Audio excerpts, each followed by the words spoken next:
buenas tardes a todos. Bienvenidos a esta 34ª entrega de Lágrimas en la lluvia, el programa que aspira a marcar la diferencia en complicidad con un público diferente. Decía Baudelaire que los únicos grandes entre los hombres son el poeta, el sacerdote y el soldado, el hombre que canta, el hombre que bendice y el hombre que sacrifica y se sacrifica. Y Pedro Calderón de la Barca, un grandísimo español que fue las tres cosas juntas, poeta, sacerdote y soldado, cantó así las virtudes de la milicia. Aquí la más principal hazaña es obedecer, y el modo como ha de ser es ni pedir ni rehusar. Aquí, en fin, la cortesía, el buen trato, la verdad, la firmeza, la lealtad, el honor, la bizarría, el crédito, la opinión, la constancia, la paciencia, la humildad y la obediencia, fama, honor y vida son caudal de pobres soldados, que en buena o mala fortuna, la milicia no es más que una religión de hombres honrados. A esta religión de hombres honrados, que es el ejército, dedicamos hoy esta edición de Lágrimas en la lluvia, atendiendo la petición de muchos de nuestros espectadores. Al ejército corresponde la misión de defender la patria hasta la entrega de la propia vida, si fuera preciso. Pero para morir por la patria, por la tierra de los padres, es preciso tener conciencia de una misión común. Los pueblos solo se vinculan a la tierra de sus padres cuando la perciben como una heredad compartida, y esa percepción solo la brinda el sentido religioso. El patriotismo siempre posee en su origen un aglutinante de naturaleza religiosa, aunque en sus expresiones concretas no lo tenga.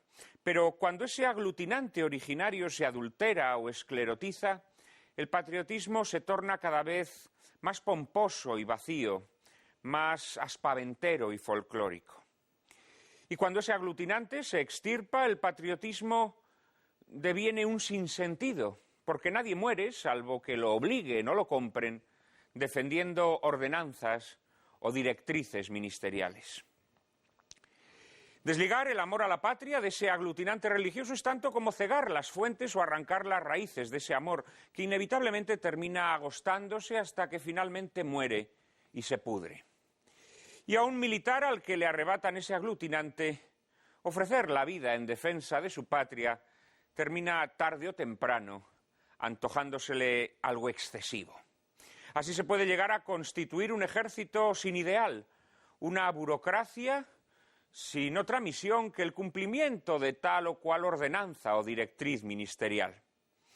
Así el soldado se convierte, como decía Donoso Cortés, en un esclavo con uniforme.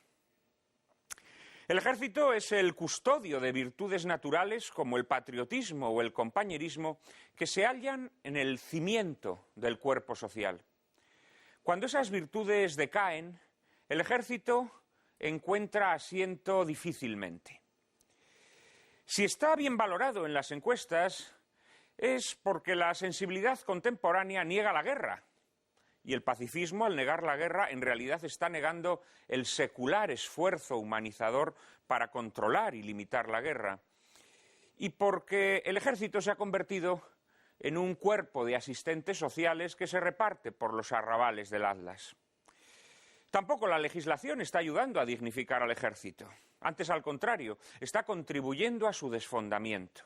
Se ha suprimido el servicio militar que permitía al pueblo participar de las virtudes de la milicia, y se ha desterrado de las ceremonias castrenses toda referencia religiosa. El corporativismo de servicio basado en la antigüedad ha sido sustituido, y hasta dónde, por la libre designación, que bajo las coartadas del mérito y la capacidad encubre con frecuencia el amiguismo y la digitocracia. La administración y la justicia militar han sido sustancialmente arrumbadas, y esto mismo está ocurriendo hoy con la enseñanza militar. Poco a poco el ejército está siendo reconvertido en una suerte de funcionariado, y la milicia, desgajada de la tradición que le da sentido, cruje y se desangra en sus entrañas como un barco alcanzado en su misma línea de flotación. Sobre el ejército y sobre los males que lo acechan, hablaremos hoy en compañía de dos expertos probados, Ramón Parada y Juan Cruz Allí, y de dos hombres que han dedicado su vida a la milicia, los generales Luis Feliu Ortega y Armando Marchante. Les prometo un coloquio formidable, pero antes, como siempre, María Cárcava les anticipa la película que lo ilustrará. Muy buenas tardes, Juan Manuel. Muy buenas tardes a todos ustedes.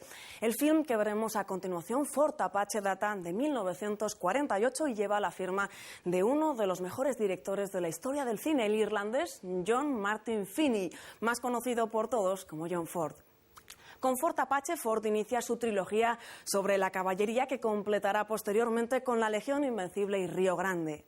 Fue Frank S. Nugent el encargado de guionizar esta cinta que marcó el inicio de una colaboración con John Ford que se concretó en otros 11 títulos imperecederos, entre los que citaremos El hombre tranquilo, Centauros del desierto, La taberna del irlandés, Tres padrinos o el último Hurra.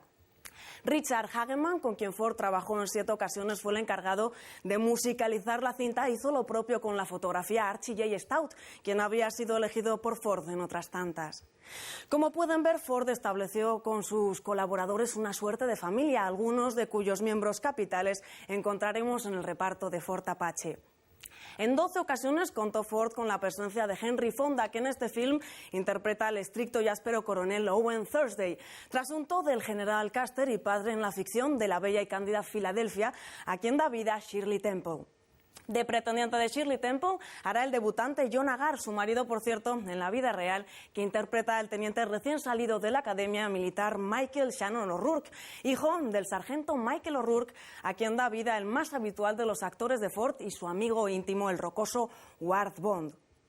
Uno de los grandes mitos de la historia del cine, símbolo por antonomasia del western, el duque John Wayne, actor fetiche de Ford, se meterá en la piel del capitán Kirby York, personaje obediente, leal y humano, que será en cierto modo la contrafigura del interpretado por Fonda.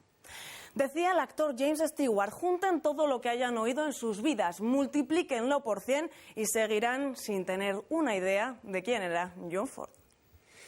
De aquel cascarrabias genial llamado John Ford podríamos contar en efecto muchas cosas, pero el maestro odiaba a los estudiosos que se dedicaban a explicar sus películas. En cierta ocasión, a uno que pretendía que reflexionara sobre su trabajo le espetó: «Mierda, está ahí todo en la pantalla. Odio que los profesores me hurguéis el culo con un palito. Mis cicatrices son privadas y me las rasco yo solo». Ford rodó Fort Apache en unas circunstancias especialmente complicadas tras el descalabro comercial de El fugitivo, su anterior película, protagonizada también por Henry Fonda, pero consiguió mantenerse fiel a sus métodos de trabajo, rodeándose de un grupo de amigos fieles que sabían soportar sus cabezonerías y desplantes, y con los cuales, en cuanto la ocasión lo permitía, se cogía unas borracheras tremendas. Además de John Wayne, Henry Fonda y Ward Bond, eran miembros de su peculiar pandilla Victor McLaglen, que aquí interpreta al irresistible sargento borrachín Mulcahy, George O'Brien, el digno capitán Collingwood, y el desgarbado y flacucho Hank Worden, experto caballista, a quien Ford siempre reservaba papeles cómicos. El rodaje de Fort Apache duró 8 semanas, 2 de las cuales transcurrieron en el sobrecogedor paraje de Monument Valley, en la frontera de Utah con Arizona, famoso por sus promontorios de piedra arenisca que Ford convertiría en la Catedral Sagrada del Western. John Ford rodó los exteriores con película infrarroja para que el cielo pareciese más oscuro de lo que en realidad era y las nubes semejasen explosiones en mitad del azul. Así logró una soberbia fotografía que todavía hoy nos deslumbra por sus cualidades pictóricas. Fort Apache, como la Ilíada de Homero, es un canto al heroísmo, y como la Ilíada no vacila en exaltar la dignidad del enemigo, en este caso los indios apaches, algo absolutamente novedoso en el cine de la época. La batalla final, que evoca la derrota del 7º de caballería en Little Bighorn, está rodada con un sentido épico solo comparable a su audacia técnica. Y toda la película, en fin, rebosa amor a la milicia, que para Ford era la comunidad perfecta, una especie de familia unida por vínculos más fuertes que la propia sangre. Nos hallamos ante una de las obras más excelsas del séptimo arte, llena de aliento humano y vibración poética, de humor irresistible y tragedia palpitante. Que ustedes la disfruten.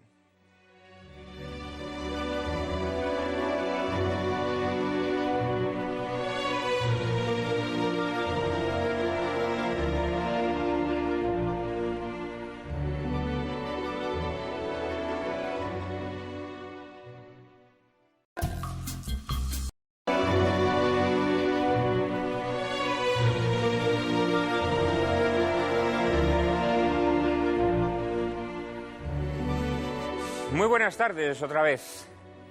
Y si el capitán Kirby, interpretado gloriosamente por John Wayne, sentía orgullo en esa emocionante secuencia final de Fort Apache, de esos soldados del regimiento que con una paga ínfima al mes y un rancho de alubias entregaban la vida por el ejército, en Lágrimas en la lluvia nos sentimos orgullosos de nuestros espectadores que semana tras semana, con lealtad inquebrantable, nos brindan su apoyo y a los que invitamos a hacernos partícipes de sus sugerencias y propuestas. Hemos recibido muchos emails esta semana, Cárcava. Pues muchos, como cada semana y cada día más, Juan Manuel. Correos como el de Carmen Díaz Jiménez, que nos felicita por el programa del domingo último dedicado a la importancia de los estudios clásicos y las humanidades para conformar al hombre como tal. Nos pide Carmen que hagamos un coloquio sobre la intencionalidad destructiva de algunos programas televisivos en los que se trata de forma frívola temas de vital importancia, y nos pone el ejemplo de un cantante hecho a sí mismo hablando sin formación alguna de cuestiones teológicas. Por otro lado, doña Carmen afirma respecto a nuestro programa que es reconfortante escuchar a personas preparadas que saben de lo que están hablando. Por otro lado, Alfonso Velasco nos cuenta desde Valladolid que el único defecto que le vio al programa anterior es que le pareció acertadamente que duraba menos de lo habitual y asegura que se le hizo muy corto. También nos dice Alfonso que para él todo lo demás rayó la perfección, desde la película Jasón y los Argonautas hasta los invitados, y juzga como un gran acierto la incorporación de Luis Alberto de Cuenca a nuestra familia. Nuestro fiel José Manuel Márquez Reyes hace una especie de símil entre Jasón y los Argonautas y las opiniones divergentes de dos de nuestros invitados más habituales. Citamos: García de Cortázar tira pa'lante, Miguel Ayuso para atrás, como desafiando a ambos a Zeus tonante para que allá, en lo más alto del Olimpo, pese y equilibre las balanzas. Otro amigo habitual nos ruega que emitamos el film Las manos sucias de José Antonio de la Loma, y por lo demás los temas más solicitados, Juan Manuel, siguen siendo Ejército, así que hoy están todos nuestros espectadores de suerte, Crisis de pareja y Memoria histórica. Rosa Blanco desde Madrid nos pide que dediquemos un programa a la situación de los sacerdotes, y Manuel Pérez desde Valencia nos propone otro dedicado al arte, al tiempo que te reprocha, Juan Manuel, que intervengas últimamente, dice que demasiado.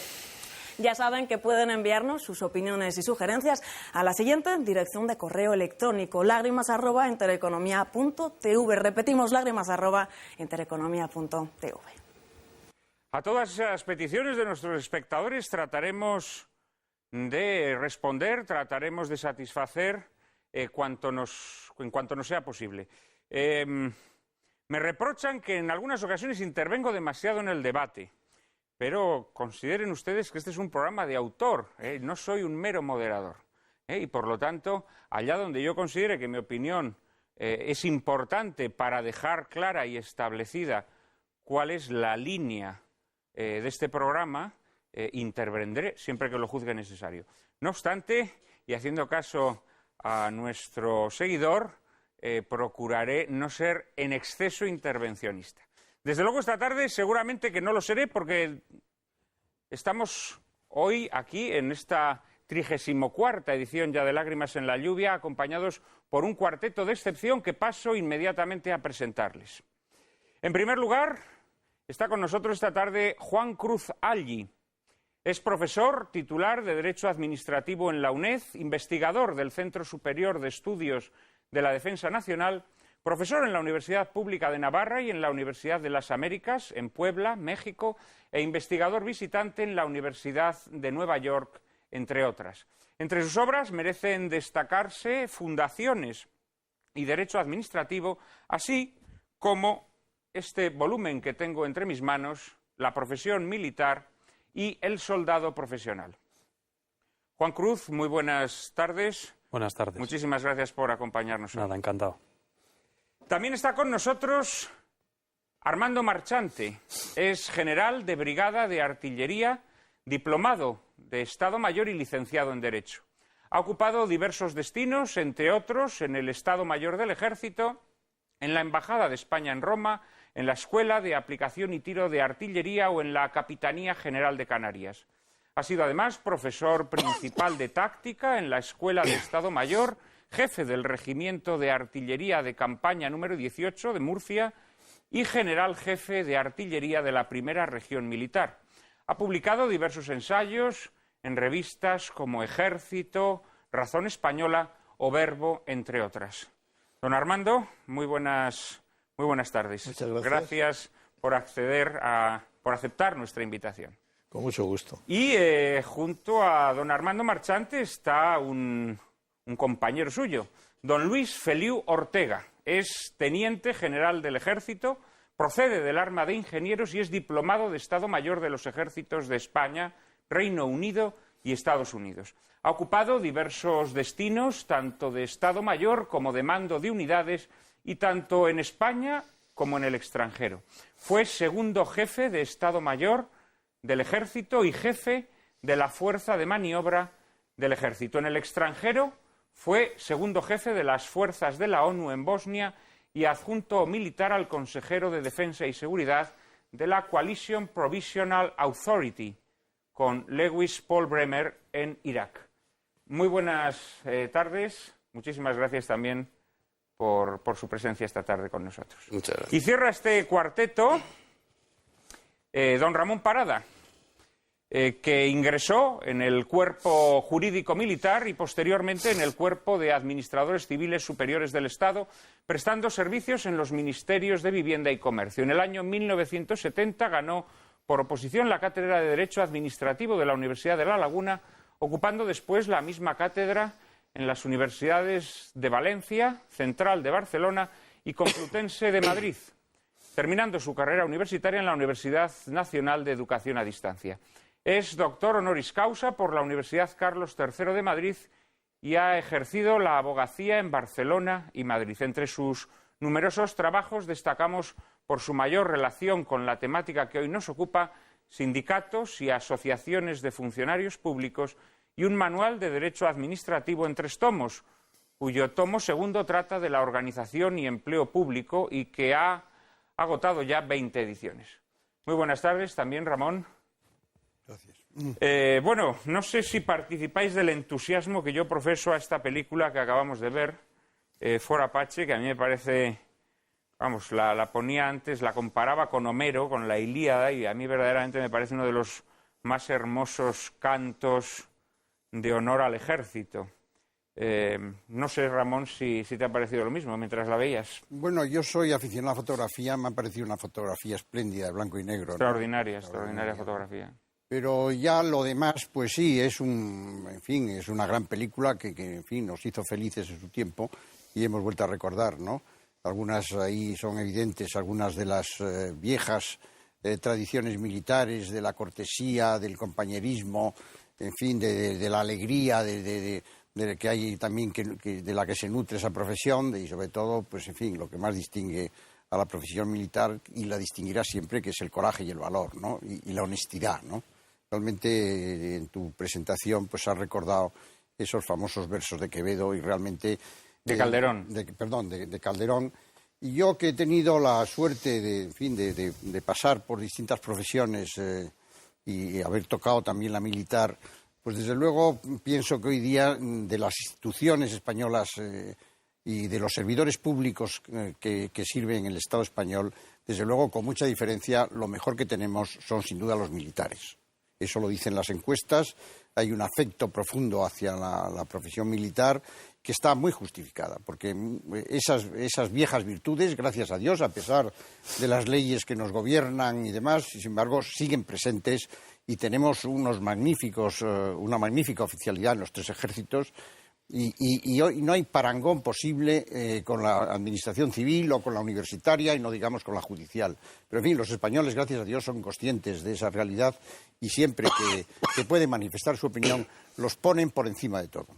Bueno, yo es que creo que precisamente la gente lo que detecta es que el ejército está un poco a salvo de todas las lacras, ¿no?, que corrompen otros aspectos de la vida pública, ¿no? La gente sigue viendo en el ejército como una especie de isla que todavía se mantiene pura, pues, frente a esa invasión de la política, ¿no?, que siempre termina degenerando en... Es fruto de un sistema educativo, básicamente, el sistema de formación de los militares, que ya no existe en la universidad, ese sistema donde se conjuga lo físico con lo moral, con lo técnico, ¿no? Y que en las demás instituciones educativas pues no funciona, porque la universidad no ofrece valores, nada más que experiencias técnicas o enseñanzas técnicas, y ahí se mantiene, y realmente ahora lo grave del asunto es que ese modelo educativo de formación militar que nos ha dado esa espléndida oficialidad, parangonable con las oficialidades, incluso mejor que los ejércitos europeos, pues puede entrar en crisis y en peligro con unas leyes que, en fin, sobre la carrera militar y la formación de los militares, que acercándose al modelo universitario, cuando tenemos quizá el peor que hemos tenido en esta historia, pueden hacer peligrar esa formación y, consiguientemente, la fortaleza moral y técnica de esa oficialidad. Luego tendremos ocasión de hablar de todos estos asuntos. Juan Cruz, ¿qué te ha parecido For Apache? ¿Y qué aspectos destacarías de la película? Además de los recuerdos de niñez, ¿no?, de ver esta y otras muchas películas de John Ford, que son todo un conjunto. No me parece a mí personalmente de las más brillantes, siendo de las grandes suyas, pero desde luego resulta una película en la que se ve todo John Ford. Se ve a sus personajes secundarios, que son una maravilla. Todo ese conjunto coral, los sargentos, además la figura del sargento, de los suboficiales, que en los ejércitos, en el británico primero, luego también en el norteamericano, tienen también como esa presencia muy institucional, y aquí se ve claramente en el sargento mayor, no solo por su protagonismo personal, sino también por su protagonismo como suboficial de todo el acuartelamiento que lleva, ¿no?, que en el fondo es el que mantiene viva el funcionamiento ordinario del acuartelamiento. Y luego, desde luego, es impresionante la figura, para mi gusto, la figura del coronel entrante, porque después ha habido muchas películas en las que se ve altos mandos, coroneles, capitanes, en algún caso, que tienen esa especie de ambición un poco loca, aparentemente un poco loca. Me estoy acordando del capitán de una unidad alemana en la Cruz de Hierro, que quiere la Cruz de Hierro a costa de cualquier cosa. Me estoy acordando también del capitán del barco del motín del Caine, que interpreta magníficamente... en varias versiones, en una de ellas Marlon Brando. Marlon Brando, en efecto. En otra Clark Gable. Me estoy acordando del capitán del motín ese era el motín del Bounty, perdón, el motín del Caine, que es... bien, no me saldrá el nombre, ¿no? Pero en fin, eso lo interpreta maravillosamente. Son toda una serie de personajes en que la ambición o un punto de locura, un punto de incapacidad para gestionar el mando en una situación de crisis les lleva a unas posiciones muy difíciles con su tropa, con su marinería, y en cambio este coronel reúne todo eso, pero además es mucho más complejo. Tan complejo que me parece que al final es destacable cómo, ya muriéndose, reconsidera toda su postura, de alguna manera entrega el mando al capitán al que había sustituido al ser llamado como coronel, y además de alguna manera salvaguarda su futuro generacional, dejando que sobreviva el famoso teniente O'Rourke y por lo tanto pueda casarse con su hija, ¿no? En lo cual es como un cierre muy idílico de toda una historia para que siga la historia del regimiento. En fin, esas son un par de las cosas que me han gustado especialmente. Y luego está esa secuencia final maravillosa, ¿no?, de John Wayne, en la que a sabiendas miente, digámoslo así, ¿no? Miente en su opinión sobre el coronel Thursday, pero en miras al bien del ejército, ¿no? En miras al bien de la comunidad, del cuerpo militar, en esa locución tan hermosa, en la que verdaderamente pues se nos ponen los pelos de punta, ¿no?, cuando nos habla de esos soldados que apenas tienen un rancho de alubias y que gozan de una soldada ínfima, ¿no?, pero que así todo, que lo comparten todo y luchan hasta el último aliento. La película plantea, sobre todo, tenemos aquí a dos generales, plantea asuntos muy de interés en cuanto a la obediencia debida, al mando, ¿no? Porque además esta es una película también sobre la obediencia y el sacrificio. Aquí tenemos al capitán Kirby, al que interpreta John Wayne, que es un hombre que evidentemente disiente por completo de las órdenes que en todo momento está recibiendo del coronel Thursday, pero sin embargo las obedece hasta, bueno, casi digamos hasta el extremo, ¿no? ¿Esta situación sería verosímil en un ejército real? Es decir, un comandante que fuese tan, bueno, no sabemos si ambicioso o un poco visionario, que lleve a su tropa a la perdición. ¿Sería normal que los oficiales lo obedeciesen hasta el extremo en que John Wayne obedece aquí a Henry Fonda? Para mí, al general Marchante. Difícil de responder, pero no imposible. Realmente es un retablo del ejército de una época determinada, ¿no? Y los caracteres están muy bien trazados, quizá con la excepción de los sargentos, que tengo algunas reservas en cuanto a su presentación, me parece un poco caricaturesca, ¿no? Los demás son de mano maestra, es una presentación de mano maestra. El coronel es un hombre que ha sido general en el ejército confederado, que ha pasado al ejército de la nueva nación que se está creando. Es una situación parecida a nuestros ejércitos después del abrazo de Vergara, en que pasó lo mismo, se integraron los oficiales carlistas. En este caso, en realidad, el coronel Thursday era general del mismo ejército, porque está inspirado en el personaje de Custer. Sí. A Custer lo nombraron general por equivocación. Sí. Y luego lo degradaron tras la guerra Es un general degradado, en el fondo. Sí, es un general degradado. Y entonces él busca su futuro, su solución o su acción profesional en convertirse en un jefe, lo que llamaríamos en español un jefe ordenancista, una persona adusta, muy cerrada a las sugerencias de sus oficiales, y que cree que el seguir la ordenanza al pie de la letra es la solución de cualquier ejército. Está equivocado, evidentemente, pero esto da ocasión a que veamos efectivamente el valor de la disciplina. Y sobre la disciplina yo creo que merecería hablar luego hablar sobre la disciplina concretamente. Entonces, el teniente recién salido de West Point, pues es el teniente joven que sabe mucho más que por sus estudios que la oficialidad que allí vemos, pero que sin embargo tiene la inexperiencia propia de la juventud y también el arrojo propio de la juventud. Tenemos después al capitán York, que es el prototipo del militar que está en su puesto, es decir, un hombre obediente, disciplinado, que hace al mando demostración de su discrepancia de forma absolutamente reglamentaria, absolutamente respetuosa, y que cuando, a pesar de sus exposiciones, el coronel insiste en ordenarle lo que él cree que es un error, él cumple perfectamente en función de... Es un hombre inteligente, disciplinado.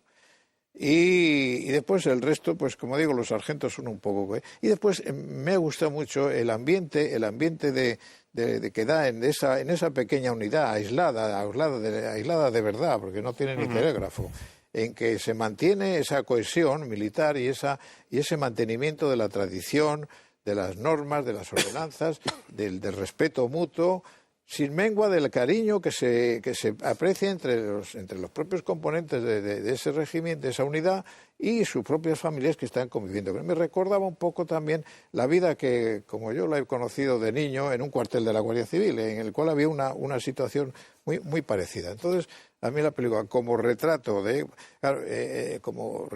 época, como representación de lo que era una pequeña comunidad militar aislada en el segundo tercio del siglo XIX, me parece perfecta. Me parece una... La verdad es que la película, bueno, a mí, a diferencia de Juan Cruz, a mí en cambio quizás sea la película de John Ford que más me guste, y desde luego es la que más me gusta de la trilogía de la caballería.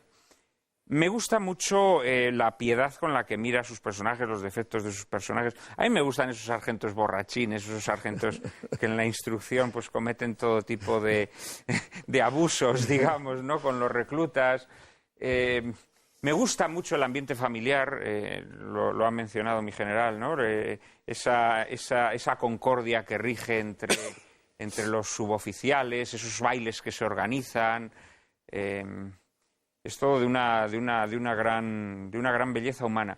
Y luego es muy interesante, no en el caso del coronel, que como digo está inspirado en el general Custer, que fue degradado después de la guerra, no solamente por un error administrativo, se le nombró general sin que le correspondiera, sino porque además fue un hombre que tuvo una vocación política y denunció a compañeros suyos del ejército que estaban implicados en el tráfico de armas, etcétera, etcétera.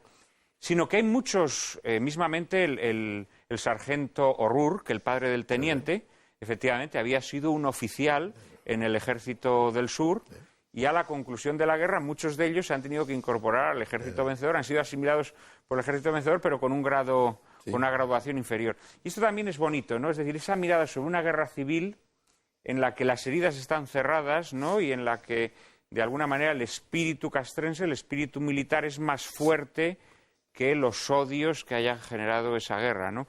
Yo creo que en ese sentido nosotros tendríamos que aprender mucho de los americanos. Tiene la medalla de oro el tal sargento. Efectivamente, gracias a eso su hijo puede estudiar en la academia, efectivamente. Que no es un hombre del montón. Efectivamente, sí.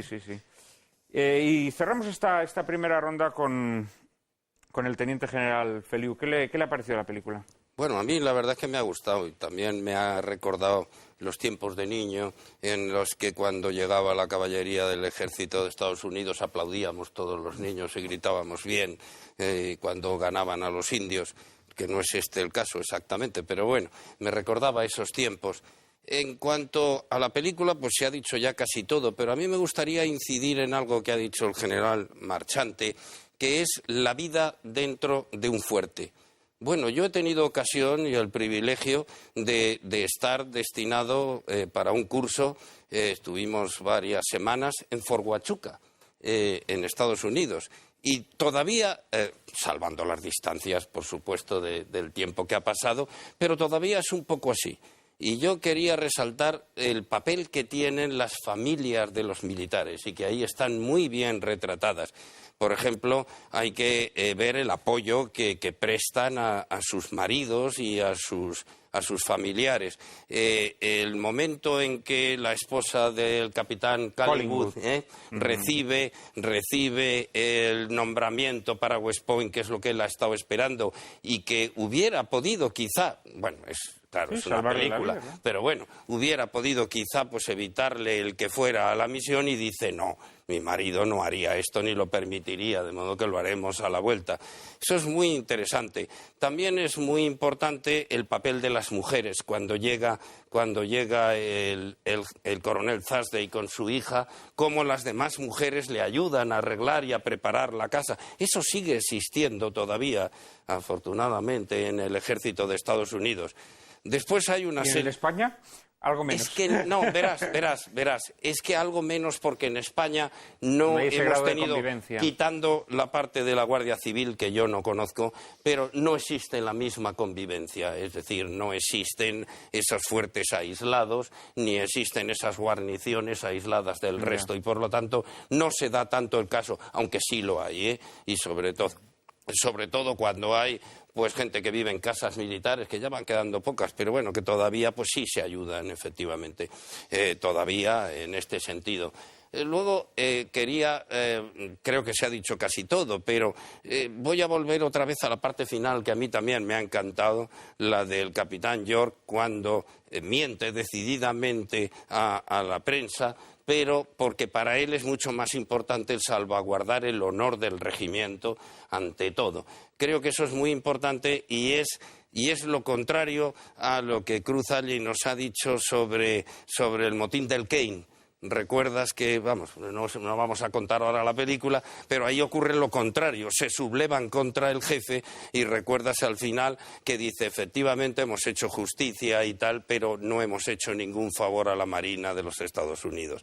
Esto creo que es muy importante, el que para ellos lo más importante es el honor, que eso se ha visto en varias situaciones, y luego el honor del regimiento. Creo que es importante. También, no sé si yo lo he interpretado bien o mal, pero cuando existe el conflicto fuerte entre el capitán York y el coronel, cuando le dice he dado mi palabra de honor y el otro le dice bueno, no vas a comparar ahora la palabra y el honor de un capitán del ejército de los Estados Unidos con un salvaje, y dice bueno, pues para mí sí existe. Y entonces queda eso aparentemente zanjado, pero entre otras cosas vuelve a surgir cuando se enfrenta otra vez al coronel con el tipo de misión. Y el coronel, quizás, eso lo he interpretado yo, y si no es así, pues podría haber sido así, con objeto de no hacerle quebrantar su palabra de honor, le dice vete y vete con los carros de combate. Y hay otro momento en que, con los carros de aprovisionamiento del tren de municiones, sí. Y cómo luego eso pues viene corroborado porque los salvajes, los indios, que se han dado cuenta de que él no ha participado en el combate, le devuelven el estandarte del regimiento. Creo que es bonito también. Sí, esto. No los atacan, de hecho, porque no los masacrado también, ¿no? Claro, y no los atacan y le devuelven el estandarte del regimiento. No, el personaje de Thursday es un personaje muy complejo.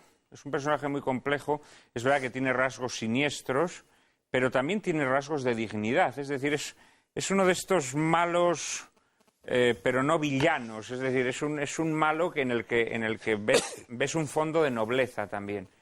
Y de hecho, efectivamente, en el enfrentamiento con los apaches, bueno, tiene rasgos de extraordinaria valentía, ¿no? Cuando está totalmente postrado, ha caído del caballo y se le acerca el capitán y lo primero que hace es pedirle su sable y tomarle el caballo y volver a la carga, ¿no? O sea que tampoco se puede decir que sea un personaje abyecto, ni muchísimo menos, ¿no? Tiene la dignidad, sí, del militar un tanto enajenado, ¿no? Bueno, pues después de esta introducción sobre una película que tanto nos gusta, después de la publicidad entraremos en harina y hablaremos de la ley de carrera militar. Será en apenas un par de minutos.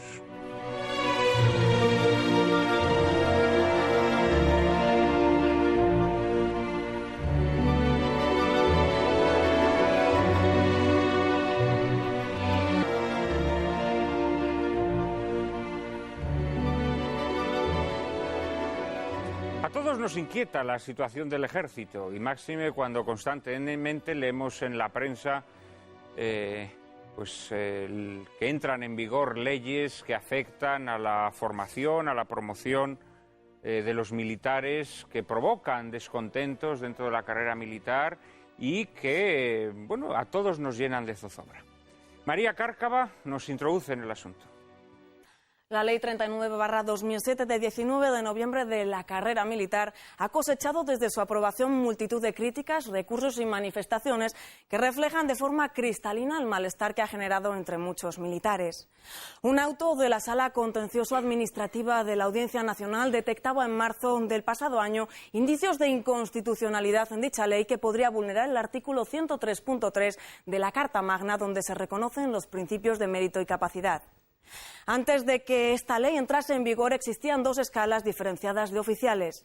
La proveniente de escuelas superiores de las Fuerzas Armadas, donde se cursaban 5 años en las academias de tierra, mar y aire, y otra básica de la que provenían suboficiales tras un curso de 2 años.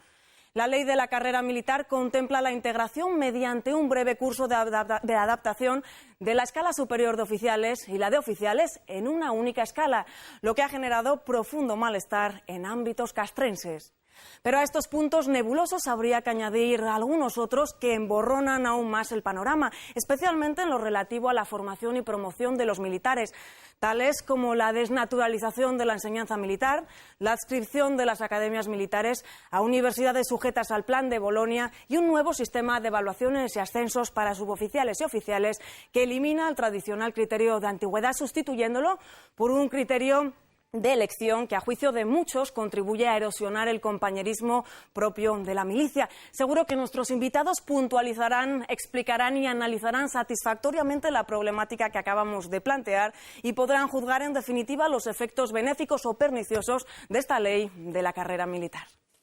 Ley que, en efecto, pues está provocando muchísimas quejas en el estamento militar, muchísimos recursos ante la justicia, muchísimas manifestaciones poco complacientes. Hoy tenemos aquí a dos generales del Ejército Español que seguramente tendrán cosas muy provechosas que decirnos sobre esta ley tan polémica.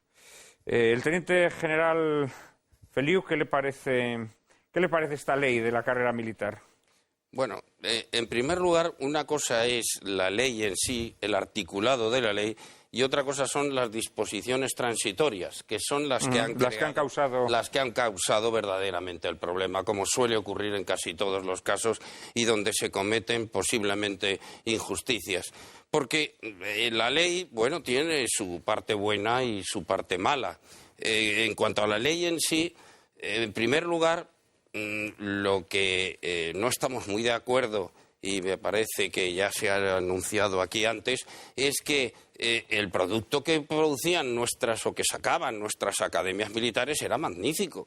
Nuestros oficiales eran unos oficiales y son unos oficiales magníficos y demostrado no solo en el quehacer diario de nuestro ejército, sino en las cuantiosas misiones militares que nuestras Fuerzas Armadas están llevando y han llevado en el extranjero. No tenían que envidiar ni tenían que envidiar a ningún otro, de modo que por ese punto no había necesidad en realidad de modificar la ley. Pero bueno, seguíamos analizando un poco. Lo de que es producto de Bolonia, bueno, pues eso también yo no estoy muy conforme, porque lo de Bolonia se hace por dos razones fundamentales. Una, por unificar los títulos de forma que los títulos puedan ejercerse en cualquier país y porque haya intercambio entre ellos, pero eso no va a ocurrir jamás en los militares, es decir, que eso no va a ocurrir. Por otra parte, tampoco hay unificación entre los estudios militares que se van a hacer en España y los que se hacen en otros países, en absoluto, vamos. Estoy acordándome de Inglaterra, donde el Reino Unido pues sigue un procedimiento totalmente distinto.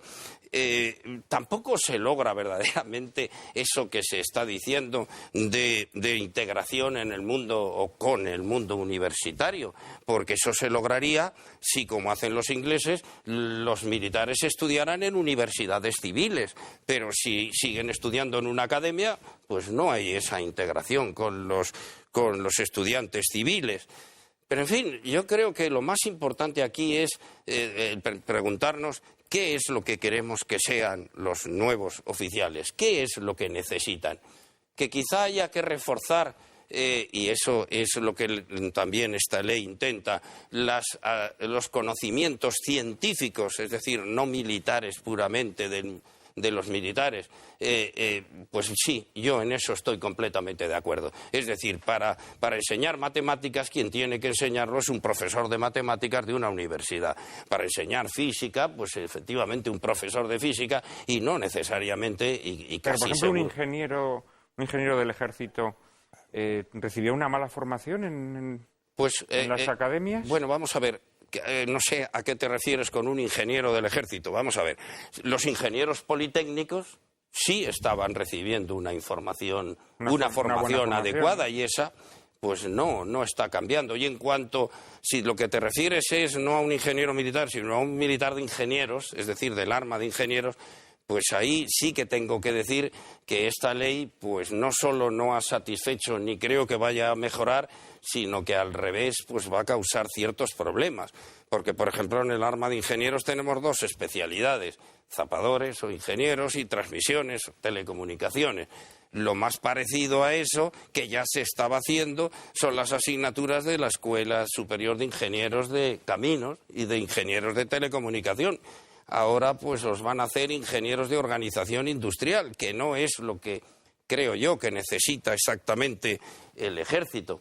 Yo creo que esta ley se va a iniciar, pero va a tener que ser retocada sucesivamente para adecuarla verdaderamente a estas pequeñas fallos, o pequeños o medios fallos que tiene, y para adecuarla también a otros ejércitos. Yo creo que va a tenerse que hacer, por lo menos en el ejército de tierra.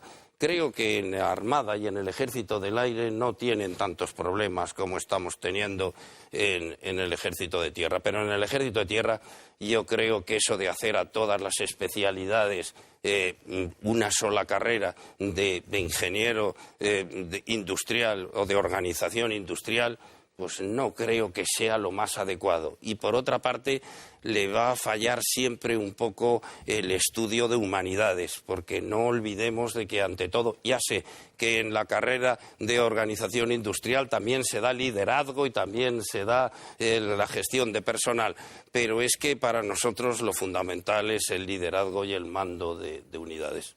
Evidentemente. Ramón, ¿qué opinión te merece esta ley?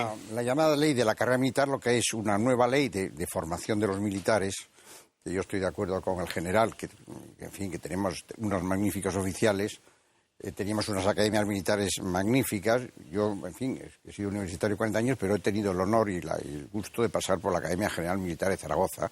Y bueno, creo que ese nivel de formación que se da en las academias militares de San Javier, de Marín o de Zaragoza, pues es muy superior al nivel medio que damos en las universidades. Es un nivel técnicamente adecuado. La prueba es que funcionan perfectamente con los ejércitos mejores del mundo, los oficiales españoles de los 3 ejércitos. Es un nivel, además, con una formación moral y una formación física. Esa integración, esa formación completa, desde luego, ni soñar en ninguna universidad con ella. O sea que realmente hay, insisto, una superioridad de la formación de los oficiales de los 3 ejércitos respecto a la media de la formación en las universidades. Entonces, hacer de las academias militares un centro universitario, además de un centro militar... Ahora las han convertido en centros adscritos. En centros adscritos.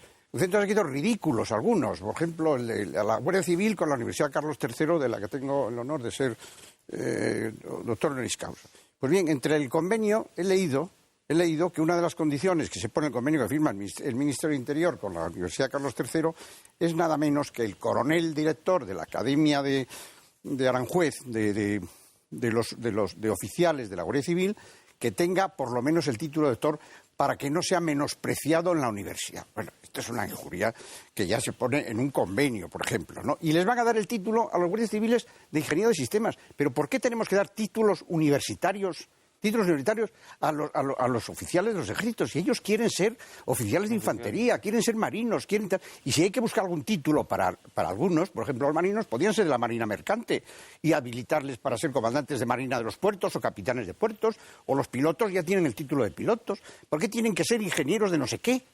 Ingenieros de seguridad, los guardias civiles. ¿Pero por qué necesitan? ¿Por qué privatizar la Guardia Civil para que se vayan a empresas de seguridad? Es decir, realmente esto no tiene, en mi opinión, el menor sentido. Pero después está otro tema, que la carrera militar es otra cosa, además de la formación. Es cómo se establecen los ascensos y cómo se dan los destinos. Aquí lo que ha pasado es que se ha arrinconado completamente la regla tradicional en todos los ejércitos de la antigüedad, y el dedo, la discrecionalidad, se ha impuesto para casi todos los niveles de ascenso y para la provisión de todos los destinos. O sea que los militares hoy día... El criterio básico antes era la antigüedad. La antigüedad. Ahora solo funciona para el ascenso de teniente a capitán, pero para ascender a comandante ya no funciona la antigüedad. Y para ascender de teniente coronel a coronel y de coronel a general funciona el sistema digital, libre designación. O sea, lo cual introduce un componente de arbitrariedad en la promoción. Gerard Marchante. Perdón, me estoy yo. No. Adelante, Gerard. Bueno, en primer lugar, creo que naturalmente nadie discute, y ni se ha discutido nunca la subordinación de las Fuerzas Armadas al poder civil. Eso es una cosa absolutamente asumida. No, y aquí en ningún momento se ha puesto en duda. Siempre, pero cuando un legislador o un político se acerca al ejército, no digo yo que lo haga con cariño, pero por lo menos que lo haga con respeto. Y convencido de que las normas que rigen a la colectividad militar no han nacido de un un deseo corporativista, ni de una... Ha nacido del deseo de que esa organización militar funcione, y funcione bien. Entonces, estas reformas improvisadas, poco meditadas, o quizá demasiado meditadas, van en contra de la esencia de lo que debe ser la institución militar. Ya se ha dicho, y no lo voy a repetir, que la formación de nuestros oficiales es magnífica, y lo mismo la de los suboficiales, que se puede comparar con cualquier ejército del mundo. Entonces, el introducir... Otro dato que voy a dar. En mi promoción éramos 400 asaltos. De mi promoción, el 80% tenemos títulos civiles adquiridos por nuestra cuenta, pero con facilidades del ejército, para irte a examinar, para tener un tiempo de estudio, etcétera. De manera que esa integración que tanto se habla, insisto, en mi promoción, el 80% tenemos títulos civiles. Incluso hay un médico. O sea que, la cosa está así. De manera que eso es una falsa idea que se tiene, que se ha creado, pero que...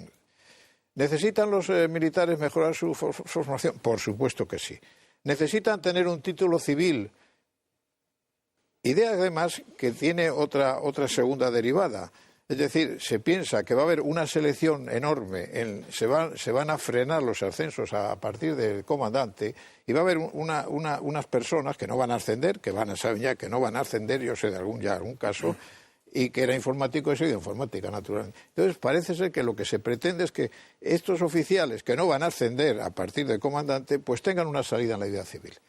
Esto en realidad es una copia, en cierto modo, de lo que ocurre en Estados Unidos, porque claro, la sociedad norteamericana no es la sociedad española. Y naturalmente en la sociedad americana hay unas posibilidades de empleo de cualquier oficial que sabe que no va a seguir ascendiendo mucho mayores que las que hay aquí, que son muy escasas. Eso por una parte.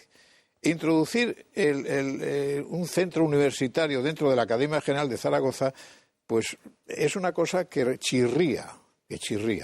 Además hay hasta un dato anecdótico, es decir, ese centro universitario depende en parte de su estructura y de su funcionamiento en normas del Gobierno Autonómico de Aragón. Eso que a mí me llegó ya de sorpresa. Es decir, que la Academia General Militar que forma a los oficiales para el Ejército Español tiene una parte, digamos, civil, que depende, en cierto modo, del Gobierno Autonómico de Aragón. Eso es verdad, me parece un sinsentido. Y me parece una falta de respeto, no por Aragón, que tengo gran cariño, dicho sea de paso, sino porque no parece que eso sea funcional, ¿no? Entonces, claro, he estado estudiando el plan de estudio. Tengo un dato que no sé si es cierto, creo que sí, es que en esta primera convocatoria en la cual se ha ingresado en la Academia General Militar sin la preceptiva oposición que todos sufrimos, sino mediante la nota de calificación del bachillerato, resulta que, naturalmente, muchos jóvenes atraídos no por vocación militar, dicen, bueno, pues aquí, hago una formación, estoy 4 años, tengo un grado y tengo un título civil, cuando acabe aquello me voy al título civil, aunque creo que les quieren poner una condición de que estén 12 años en el ejército y demás. Pues está habiendo muchos abandonos. Es lógico que una persona que no tiene vocación o que tiene escasa vocación diga, bueno, pues voy a probar. Me han dicho que las bajas en el primer curso han sido tremendas, han sido que superan el 50% de los ingresados. Lo cual es lógico y natural, porque claro, el estudiante que va con la idea de hacerse ingeniero de organización industrial y llega allí y para jurar bandera tiene que hacerse los tres meses de institución, que son durísimos, pues naturalmente empieza a pensar que eso no se lo han explicado, ¿no? Que eso puede ser un pequeño engaño.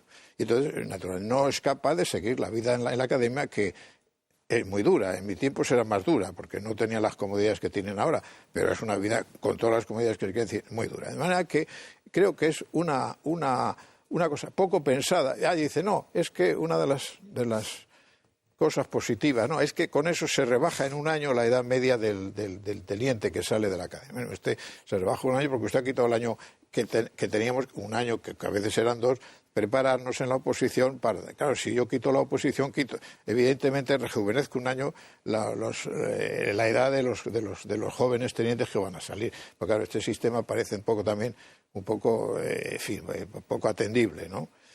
En conjunto, también estamos descubriendo el Mediterráneo, porque yo que pertenezco a la antigua arma de artillería, ahora especialidad, Recuerdo que en tiempos de la monarquía de Alfonso XIII, en la Academia de Artillería de Segovia, los oficiales de artillería salían con un título de ingeniero industrial. ¿Por qué? Pues muy fácil, porque no había ingenieros de armamento como los hay ahora militares y, en consecuencia, todas las fábricas, todo el sistema de fabricación de armas de guerra y de cartuchería y demás estaba en manos de los artilleros. Entonces los artilleros tenían que salir allí conociendo las técnicas de ingeniería industrial y salían con el título de ingeniero industrial, hasta tal punto que, por ejemplo, el primer presidente del INE pues fue un artillero que naturalmente tenía el título de ingeniero industrial, con el cual montó el INE y era el que fue ministro después, Suances, concretamente. De manera que estamos descubriendo el Mediterráneo, es decir, pero creo que este Mediterráneo no tiene agua suficiente para que las cosas varíen de esa manera. Creo que es un error y creo que, en fin, habrá que esperar a ver qué resultados da, pero el planteamiento creo que es erróneo. Juan Cruz participa de esta visión más bien negativa de la nueva ley de carrera militar. En gran medida sí, aunque también hay algún punto que creo que se puede contrastar, en mi opinión. Quizás, seguro que discutible y posiblemente equivocada, y desde luego sin la experiencia de quienes me han antecedido en el uso de la palabra. Creo que hay varias causas detrás de este cambio en la educación, causas o se han dicho varias causas, ¿no? Se ha dicho que hay una causa que es evitar efectivamente que muchos mandos lleguen a los empleos de comandante, teniente coronel, para los cuales no va a haber luego posiciones orgánicas en la estructura de la defensa, y por lo tanto, si les doy una formación civil, se supone que a esa edad, 40 y pico años, se marchan del ejército y tienen una salida, como ocurre en muchos otros países. Lo que no se cuenta es la otra parte de la realidad. Muchos de esos países lo que han hecho es establecer unas escalas de complemento muy bien organizadas, cosa que aquí nunca ha funcionado, de tal manera que se les da una formación militar y una formación civil, o se les paga, se les beca la formación civil, cual es el caso de Inglaterra, donde para ser oficial de complemento, uno es oficial de complemento, firma una serie de años y a cambio de eso le becan sus estudios universitarios en determinadas... y eso funciona muy bien. Está esos años y luego sale al mercado. Eso tiene que funcionar, pero a través de escalas de complemento. Escala que evita tener luego una montaña de comandantes, etcétera, que no pueden ascender a tenientes coroneles o que no tienen destinos adecuados, claro, y que no acaban. Entonces, ese es uno de los problemas que efectivamente hay que buscarle una solución y que está ahí. Se ha dicho también, pues que la universidad puede aportar un complemento importante en la formación del militar. Esto realmente, en el sistema que se ha estructurado, a mí me parece que es una ficción. Es una ficción por varias razones. En primer lugar, porque esa idealización de la universidad es pura fantasía. Es pura fantasía y quienes estamos en la universidad lo vemos a diario, minuto a minuto. Y es que por el contrario, yo creo que hoy en día la universidad lo que hace es más bien estropear o pervertir la formación del militar, porque yo creo que hoy en día una universidad tiene un nivel muy bajo, cada vez peor. Y por otra parte, yo creo que todas estas virtudes que asociamos a lo militar, yo no creo que precisamente el ámbito donde más triunfen es el ámbito universitario, ¿no? Permíteme una anécdota que he leído y que es sintomática de todo esto. He leído y creo que será cierta, creo haberla leído en alguna biografía o alguna biografía parcial del rey, que decidió que el príncipe fuera a estudiar primero a la Academia General Militar y no a la universidad, como algunos consejeros se lo habían dicho, porque dijo, hombre, es que como vaya a la universidad, y hablamos de la universidad hace unos cuantos años, dice, se me echa a perder y luego como para meterlo en la Academia General Militar, ¿no? Efectivamente, ¿no? O sea, que prefería construir por debajo todas las virtudes militares. Bueno, esa causa es una idealización que yo a veces he visto y siento tenerlo que decir así de esta manera. En algunos generales, he escuchado a un general una vez, es decir, ahora estoy en la universidad, ámbito de la libertad, donde puedo dialogar, donde... Eso es falso, es idealizar la universidad. Es idealizarla, es decir, tiene sus virtudes, pero no podemos idealizarla. Es decir, la imitación del modelo universitario en la estructura militar no parece lo más idóneo, sin perjuicio de que haya que introducir enseñanzas universitarias como se ha hecho. Ahora bien, se ha hecho de una manera que resulta, por decirlo en unos términos un poco duros, salvaje, porque el incremento en la educación que ha supuesto en créditos la aparición del Plan Bolonia introducido en la academia es enorme. Tengo aquí el dato y lo voy a leer porque creo que es indicativo. Se ha pasado exactamente de 200 créditos aproximadamente, sí, de 330 créditos según el sistema actual de cómputo de créditos, a 378, que es un incremento notable de créditos y, por lo tanto, cada crédito actual son 25 horas de trabajo del alumno, bien en clases, etcétera. Pero se ha reducido las 42 semanas de adiestramiento e instrucción propiamente militar, se han reducido de 46 a 32, porque en algún sitio, entonces, o antes los cadetes no hacían nada, y no lo voy a decir en los términos que ha utilizado recientemente Juanito Yarzábal, o no hacían nada antes, cosa que es falsa, porque está claro que iban bajo mucha presión, o ahora se les ha puesto en una presión imposible de realizar. ¿Cuál ha sido el resultado? El resultado, según me han contado, este año es que hay una pérdida de alumnos en el primer curso del 22%, exactamente. Pero es que probablemente muchos de esos alumnos ni siquiera tengan una vocación militar. Claro. Posiblemente. Se habían perdido 11 en todo el proceso de selección. Proceso de selección que a mí, en cambio, me gusta. Sin perjuicio de que quizás se podría reintroducir algún tipo de examen. Casi todas las academias tienen algún tipo de examen, pero no siempre es un examen como el que aquí había. O sea, a veces se utilizan los sistemas de examen civiles, como es el caso de Inglaterra o como es el caso de Estados Unidos. Sin embargo, Francia mantiene un examen de entrada, Italia mantiene un examen de entrada, sí. Alemania, en cambio, mantiene un sistema mucho más abierto, pero es cierto que los militares en Alemania salen como oficiales de complemento y solo al cabo de los 12 años se convierten en oficiales de carrera, por así decirlo. ¿Y no pensáis que hay un cierto intento como digamos, de hacer más permeable el mundo militar, que siempre se le considera como un mundo como encerrado, ¿no? Es decir, el poder civil percibe al poder militar como un mundo cerrado, y entonces decide, bueno, pues vamos a intentar infiltrarlo, ¿no? De tal manera que se debilite, o de tal manera que tenga que comulgar con ciertas ruedas de molino. Es decir, un intento como de convertir la milicia en una especie de funcionariado, ¿no? Algo de esto no puede haber. Sí, gracias por darme la palabra, porque yo quería también intervenir puntualmente en esto. Efectivamente, no olvidemos, volvemos a repetir el prestigio de nuestros militares, pero incluso del ejército como institución, recordemos que en las encuestas que se hacen es la institución mejor valorada. Pero yo creo que se valora al militar por lo que es como militar.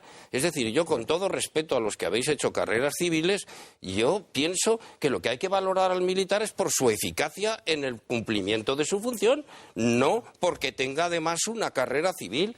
O sea, yo muchas veces, cuando me presentan eso, digo, no, yo soy general, y nada más que general, ni nada más ni nada menos. Yo me he dedicado a la milicia en mi vida, y respeto a los que además habéis hecho otra cosa, muy magnífico. Pero es igual además, que... Yo añadiría, mi general, yo añadiría que es que además muchos generales españoles han demostrado que tienen una cultura extraordinaria a lo largo de la historia, una formación que además han tenido en las academias militares. Quiero decir que en las academias militares no solamente se enseña... y en las escuelas de Estado Mayor, y en las escuelas de Estado Mayor. Permanente. Claro, pero eso es igual, y perdóname, que acabo enseguida, perdóname, pero es igual que si a un médico dijéramos, es un médico magnífico, porque además es doctor en Derecho. Pero, señor, yo lo que quiero es que sea un buen médico, de verdad. Y no, es que por si acaso se arrepiente y deja de ser médico, siempre tendrá otra salida.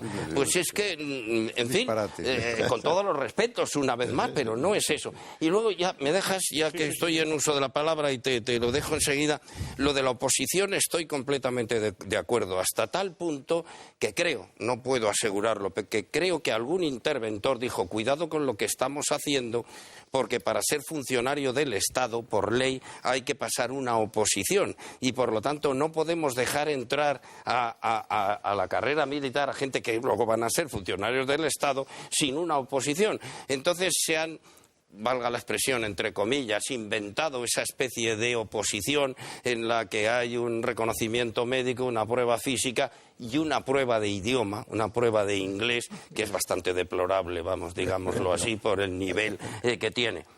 Hay una confusión, lo que dices, perdón. Hay una confusión. ¿Tú estás de acuerdo en la supresión de las oposiciones para ingresar en las academias militares? No, al contrario.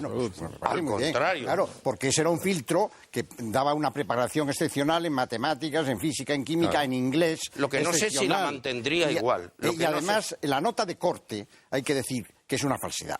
Porque depende del colegio donde has estudiado, ahí te dan, en unos colegios te dan mucha puntuación, en otros poca puntuación. Por ejemplo, el Liceo Francés, magnífica institución, pues mucha gente se va del liceo francés en los últimos cursos porque como son muy exigentes dan notas bajas y la gente se va del liceo francés. Es decir, que está falsificado todo ese sistema de las notas de corte.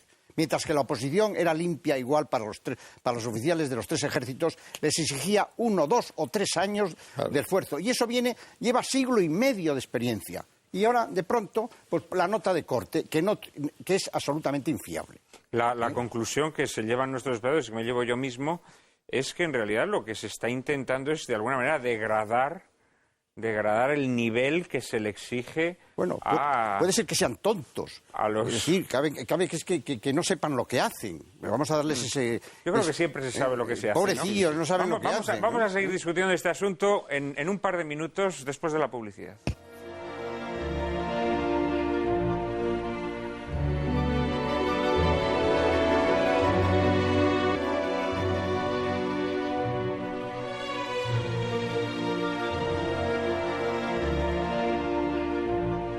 Estábamos hablando sobre algunos de los aspectos más polémicos, más discutidos de esta nueva ley de la carrera militar, sobre todo los que tienen que ver con la formación y promoción. Y como ven, nuestros espectadores, nuestros invitados han coincidido sustancialmente en la crítica en profundidad a algunos de los aspectos de esta nueva ley. El general Marchante me pedía la palabra. Sí, 2 cosas quería decir. Primero, una anécdota personal, y lamento que sea personal, pero creo que las anécdotas personales yo era jefe de artillería de la primera región militar y tenía bajo a cargo mío el saber, el inspeccionar y el saber cómo estaba el estado del armamento de la región.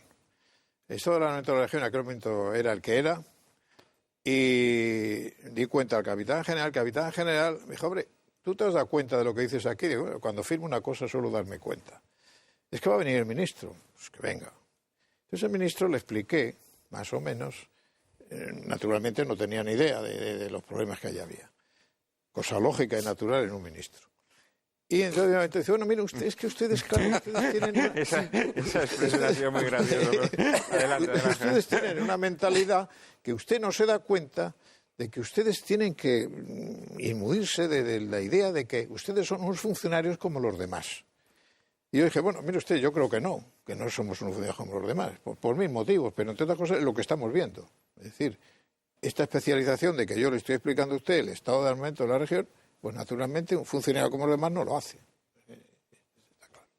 Esa era la anécdota que viene al propósito del ministro de que nosotros fuésemos unos funcionarios como los demás. Sí, hay un intento. Y claro, aquí hay una cosa evidente. De homologar, digamos. En la estructura del Estado hay unas pilares básicos que yo diría, por no decir alguno más, la magistratura y las Fuerzas Armadas, que tienen unas características tales que les deben poner a salvo de estas.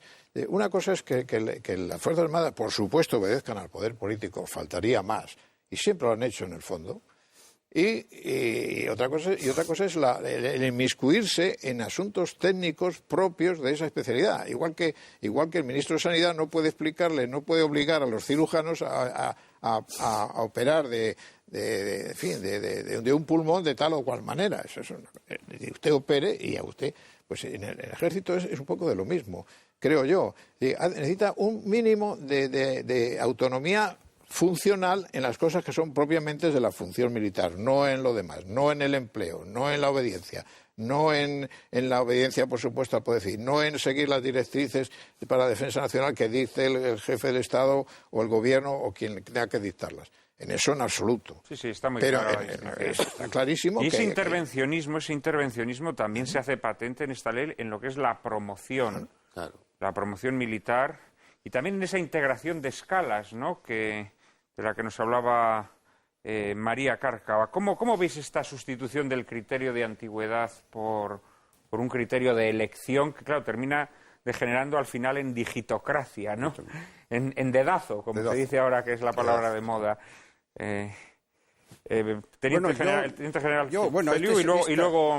En fin, perdón, mi general, perdón. No falta. Bueno, el más. tema de la carrera, que es un tema de la carrera, que eso es una técnica que se asume en muchas organizaciones, no solo públicas, sino también privadas, pero vamos, la historia de las carreras en España empieza básicamente en el siglo XVIII con el Real Cuerpo de Artillería, que copia del cuerpo inglés y de la Academia de Artillería francesa.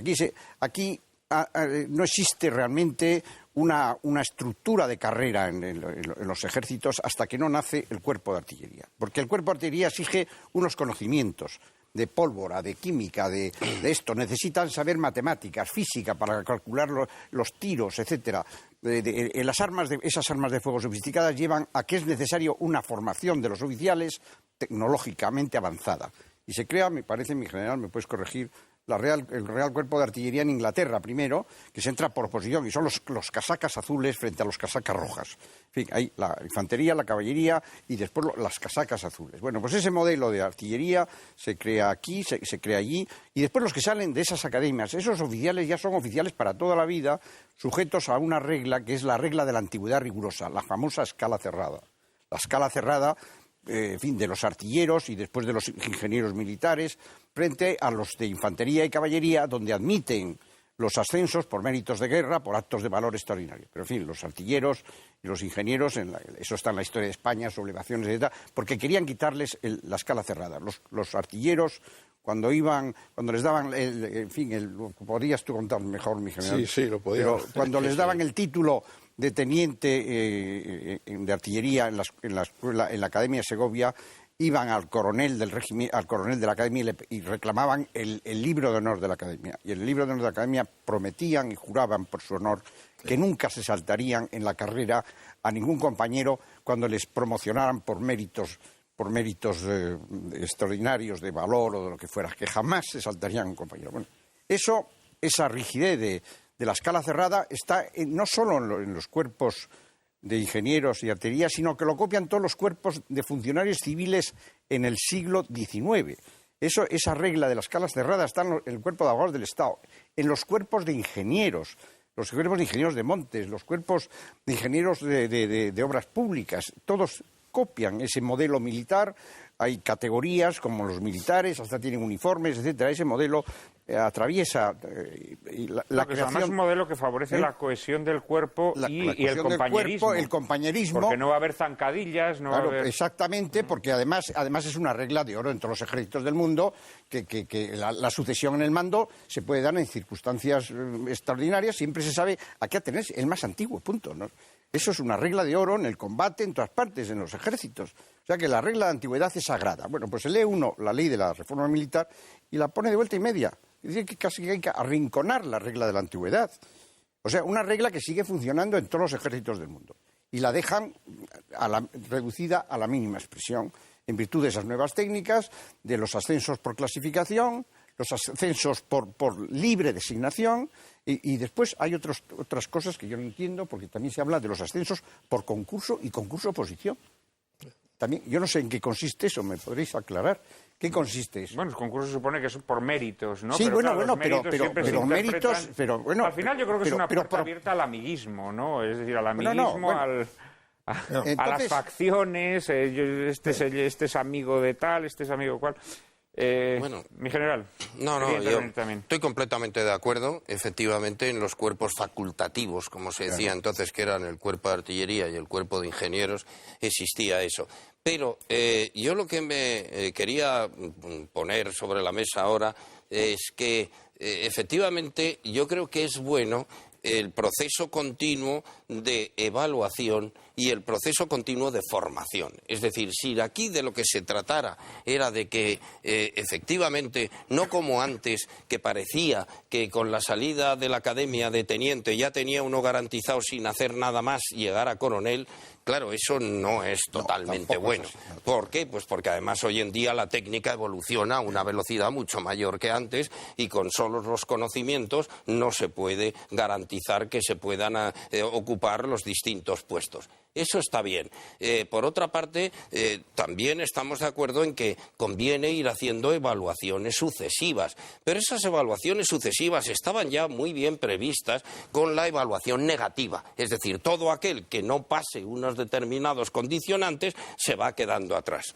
La escala completamente cerrada, a veces, a veces puede ser injusta. acuerdo, Estamos completamente de acuerdo. Sí, de acuerdo. Puede ser injusta, pero no obstante, se ha visto y se vio en estos cuerpos facultativos que esa injusticia era mucho menor que la que se producía al dejar a los poderes civiles libertad para alterar el orden en las escalas, con lo cual entraban los amiguismos, la dedocracia, etcétera, etcétera, etcétera.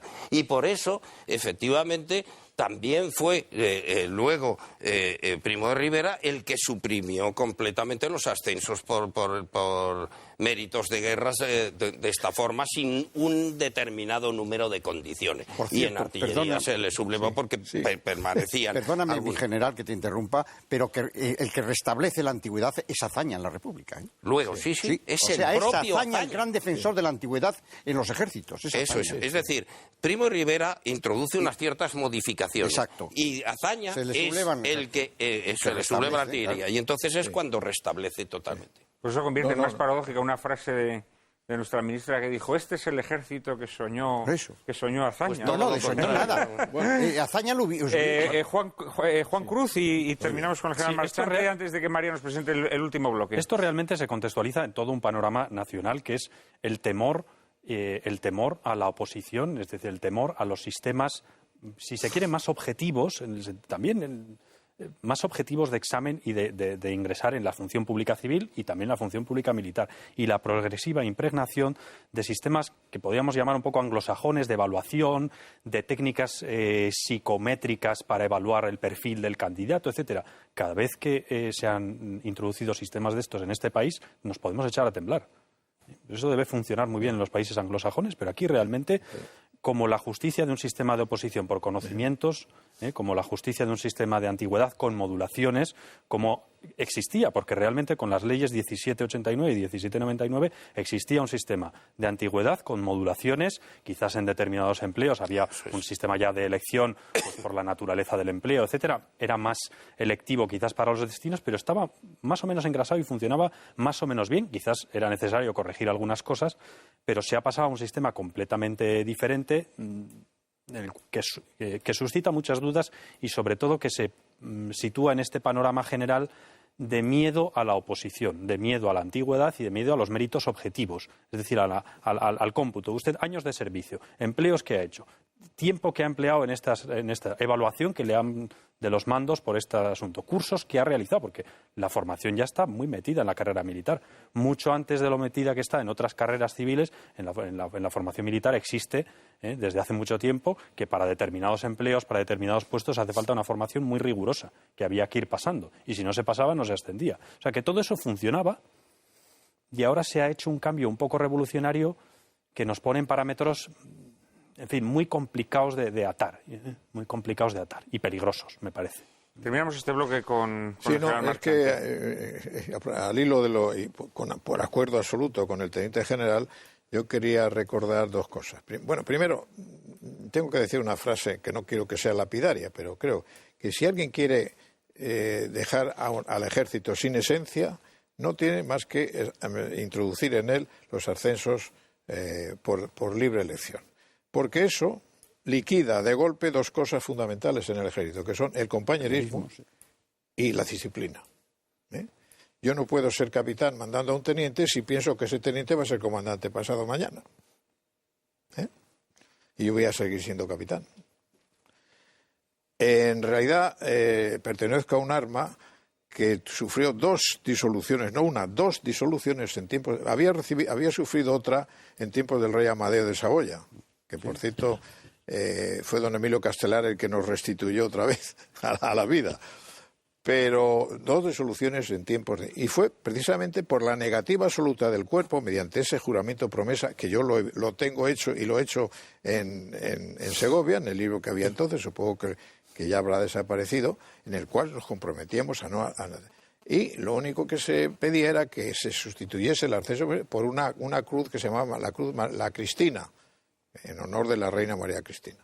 O sea, que ha sido disuelta dos veces por esta asunto. De manera, quiero decir, las dos cosas que quería decir, que evidentemente es, si queremos destruir la disciplina y el compañerismo, eso no tiene nada que ver con unos estudios en los cuales participé yo, estando en el Estado Mayor del Ejército, en el cual se quería que fuese la antigüedad, pero la antigüedad matizada por la necesidad de superar determinadas puntuaciones en determinados cursos.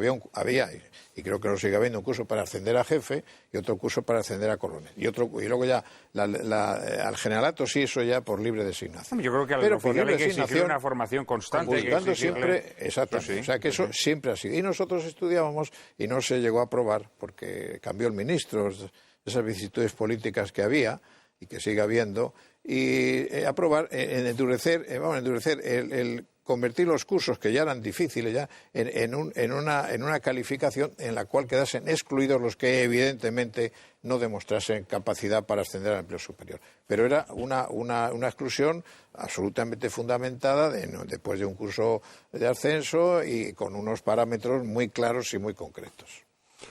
En fin, no han sido estas, sin embargo, las únicas reformas o los únicos cambios que el ejército español ha experimentado en los últimos años. Algunos de ellos seguramente positivos, otros muy discutibles. De todo ello va a tratar de hablarnos María Cárcava en este último bloque del programa. Muchas cosas aparentemente inamovibles en el ejército han cambiado en los últimos tiempos. Primero fue la integración de España en la OTAN, que otorgaría al ejército español un nuevo protagonismo en operaciones militares exteriores. Después vendría la abolición del servicio militar obligatorio en 2001. Más recientemente, la supresión de la misa en la entrega de despachos de oficiales y suboficiales, así como la prohibición de expresiones religiosas en ceremonias militares, ha roto con una tradición secular en el ejército. Y en la actualidad se halla en tramitación una polémica ley de derechos y deberes de los militares que regula por primera vez en la historia del ejército español el derecho de los militares a formar asociaciones profesionales para la defensa de sus derechos, a la vez que los obliga a mantener neutralidad política, prohibiéndoles fundar o afiliarse a partidos políticos y sindicatos. Como recogieron en su día todas las agencias y diarios nacionales en sus portadas, la titular de Defensa, Carme Chacón, llegó a afirmar que gracias a esta ley se salda una deuda con los miembros de las Fuerzas Armadas que a partir de ahora serán igual de militares, pero más ciudadanos. Y tal vez en eso de ser más ciudadanos esté la clave de la cuestión. Pues que a un militar sea más ciudadano parece contrariar su vocación, que se resumía en el viejo lema de Dios, patria y rey, del que ahora parece que se les invita a abominar por no vulnerar el principio de neutralidad del Estado. ¿Hasta qué punto creen nuestros invitados que tal sucesión de cambios afecta a la esencia del ejército? Algunos de esos cambios, sin duda, han sido fecundos para el ejército. Aquí tengo en mis manos un libro del teniente general Luis Feliu Ortega, Las misiones de las Fuerzas Armadas Españolas en el exterior. Él, además, ha estado al mando de algunas de estas misiones, conoce perfectamente la labor que el ejército, ese nuevo protagonismo del que nos hablaba María Cárcava, que el ejército ha adoptado desde la integración de España en la OTAN, lo cual, más allá de los dimes y diretes políticos y las operaciones militares están o no, o tienen o no el consentimiento, la autorización de Naciones Unidas, indudablemente estas operaciones trasladan a los españoles una imagen, creo yo, positiva del ejército español. Seguramente que el teniente general Feliu tiene mucho que decir sobre este aspecto en concreto. Pues sí, pero claro, no les voy a contar otra vez el libro. Porque invitamos a todos nuestros espectadores, invitamos a que se hagan con las misiones de las Fuerzas Armadas Españolas en el exterior, editado además por el Foro de la Sociedad Civil. Hemos tenido aquí a su presidente en alguna ocasión, a don Ignacio Camuñas. Les recomendamos a nuestros espectadores que se hagan con este libro, en donde el teniente general Feliu explica naturalmente su visión sobre estas operaciones militares. Pero aquí seguramente que nos puedes al menos trazar un breve esbozo, ¿no?, de lo que ha supuesto esta novedad en el ejército. Efectivamente, yo creo que para el ejército hay tres momentos que están a su vez íntimamente relacionados unos con otros, que son los que suponen, sobre todo en el ejército de tierra, un cambio radical en su organización, en su funcionamiento, en su mentalidad, etcétera, que son, como ha dicho María Cárcava, la entrada en la OTAN, La entrada en la OTAN, que para nosotros supone mucho más de lo que aparentemente parecía. La entrada en la OTAN supone para el ejército el homologarse, o la necesidad de homologarse con los demás ejércitos, sobre todo europeos y americanos, norteamericanos. Esa necesidad nos obliga pues a cambiar ciertos procedimientos y ciertas normas y ciertas especificidades de funcionamiento. Pero no solo es esto, sino que nos dice y nos hace ver una vez más, y como decía el general Marchante, no lo necesitábamos, pero efectivamente nos hace que reflexionemos claramente sobre cuál es el papel de las Fuerzas Armadas dentro de una sociedad democrática. Y eso en la OTAN está perfectamente aclarado. Decía que somos más ciudadanos ahora. No sé, yo creo que primero soy ciudadano, primero soy español. Y como soy español y ciudadano, por eso también quise hacerme militar, para servir a esa ciudadanía, a esa sociedad, con las armas, si fuera necesario. Bien, pues la OTAN nos hace eso, pero como consecuencia de la OTAN, pues también nos hace el tener que participar, o la oportunidad de participar en misiones en el exterior. Las misiones en el exterior nos hacen que tengamos que modificar bastante, por no decir completamente, la estructura del ejército, sobre todo del ejército de tierra. Pasamos de una estructura totalmente territorial, con unos mandos territoriales más o menos anclados al terreno, cuya misión fundamental era la defensa de nuestro territorio, de nuestras instituciones, pero desde dentro del territorio. Pasamos a tener un ejército de proyección, un ejército capaz de ser proyectado a cualquier lugar del mundo, como así se ha visto. Y no solo capaz de ser proyectado, sino que me gustaría recalcar que no solo es que estemos mandando allí en este momento a 3.000 soldados fuera de nuestras fronteras, sino que los sostenemos, es decir, los mantenemos logísticamente y vamos realizando los relevos correspondientes. Todo esto supone, no os podéis imaginar, un cambio completo de la estructura del ejército en este sentido. Y finalmente, y relacionado también con las dos anteriores, pues la profesionalización del ejército, la finalización del servicio militar obligatorio y la aparición de la profesionalización. Que ya digo que si bien es verdad que esta profesionalización pues tiene ciertos inconvenientes, como que nos separa un poco al resto de la sociedad, y recalco esto del resto de la sociedad, porque nosotros somos parte de esa sociedad. No hay una sociedad civil y una sociedad militar, sino que somos parte de esa sociedad. Bueno, pues nos separa un poco porque ya no nos conocen tan completamente como lo hacían antes.